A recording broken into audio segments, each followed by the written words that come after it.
నేటి ధరణి న్యూస్ కి స్వాగతం. నక్కపల్లి మండలం మోదుగాల గ్రామంలో తెలుగుదేశం పార్టీ 44వ ఆవిర్భావ దినోత్సవాన్ని ఘనంగా నిర్వహించారు. ఈ సందర్భంగా హోంమంత్రి వంగలపూడి అనిత టీడీపీ జెండాను ఆవిష్కరించి ఎన్టీ రామారావు విగ్రహానికి పూలమాలలు వేసి నివాళులర్పించారు. పాయకరావుపేట నియోజకవర్గ టీడీపీ కన్వీనర్ కొప్పిశెట్టి వెంకటేష్ తో పాటు ముఖ్య నాయకులు, కార్యకర్తలు పెద్ద సంఖ్యలో పాల్గొన్నారు. మంత్రి అనిత కార్యకర్తల వద్దకు వెళ్లి ఆప్యాయంగా పలకరించడంతో పాటు వారితో ప్రతిజ్ఞ చేయించారు.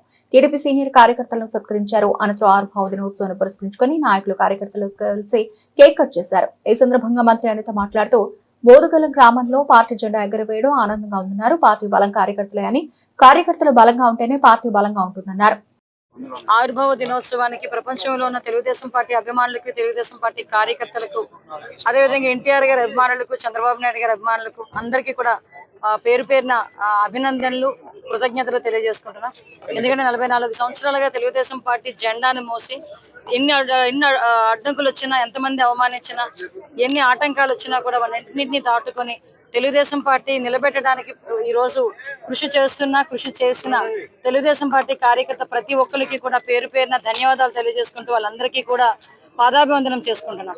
ఎందుకంటే తెలుగుదేశం పార్టీ ఉన్నది కాబట్టి మేమందరం కూడా ఈ రోజు రోడ్ల మీదకి వచ్చి ఇంత చక్కగా మా పరిపాలన సాగించడం కానీ, ప్రజల్లో కూడా తలెత్తుకొని నిలబడేటట్టుగా మేము ఉన్న పరిస్థితి కూడా మీ అందరికీ కూడా తెలుసు.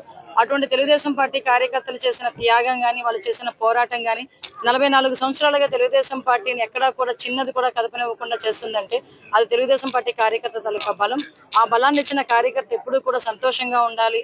అన్ని విధాల పార్టీ కూడా ఆదుకుంటుంది. అన్ని విధాల పార్టీని నమ్ముకున్న ప్రతి ఒక్కరికి కూడా ఈరోజు న్యాయం జరుగుతుందని నమ్మకంతో ఈరోజు పార్టీ కార్యకర్తలందరూ పనిచేస్తున్నారు. వాళ్ళందరికీ కూడా మరొకసారి నేను అభినందనలు, కృతజ్ఞతలు, శుభాకాంక్షలు తెలియజేసుకుంటూ ఈరోజు ఈ పార్టీని అంటే ఎన్టీ రామారావు గారు ఆవిర్భావం చేసిన తర్వాత ఈ పార్టీని భుజాన్ని ఎత్తుకున్న గౌరవ చంద్రబాబు నాయుడు గారు కూడా ప్రత్యేకంగా కృతజ్ఞతలు తెలియజేసుకోవాలి. ఎన్నో అవమానాలు పడ్డారు, ఎన్నో ఆటంకాలు ఎదుర్కొన్నారు. తెలుగుదేశం పార్టీ ఇంకా లేదు అన్న వాళ్ళ నోటి నుంచి ఈరోజు తెలుగుదేశం పార్టీ శభాష్ అనిపించే స్థాయికి తీసుకొచ్చిన మా అందరి అభిమాన నాయకుడు గౌరవ చంద్రబాబు నాయుడు గారికి ప్రత్యేకంగా కృతజ్ఞతలు. కార్యకర్తల సంక్షేమమే తన సంక్షేమం అని భావించి ఈరోజు జాతీయ ప్రధాన కార్యదర్శి హోదాలో నారా లోకేష్ బాబు గారు చేస్తున్న కృషి, కార్యకర్తలకి భరోసా ఇచ్చే పరిస్థితి, ఇవన్నీ చూస్తా ఉంటే తెలుగుదేశం పార్టీ కార్యకర్తల బలం ఇంకొంచెం పుంజుకునేటట్టుగా కనిపిస్తుందని చెప్పడానికి అతిశయోక్తి లేదు. అటువంటి కార్యకర్తల బలాన్ని ఇచ్చిన గౌరవ ప్రధాన కార్యదర్శి లోకేష్ బాబు గారికి కూడా కృతజ్ఞతలు, అభినందనలు, శుభాకాంక్షలు తెలియజేసుకుంటూ సెలవు తీసుకుంటున్నా. జై హింద్, జై తెలుగు.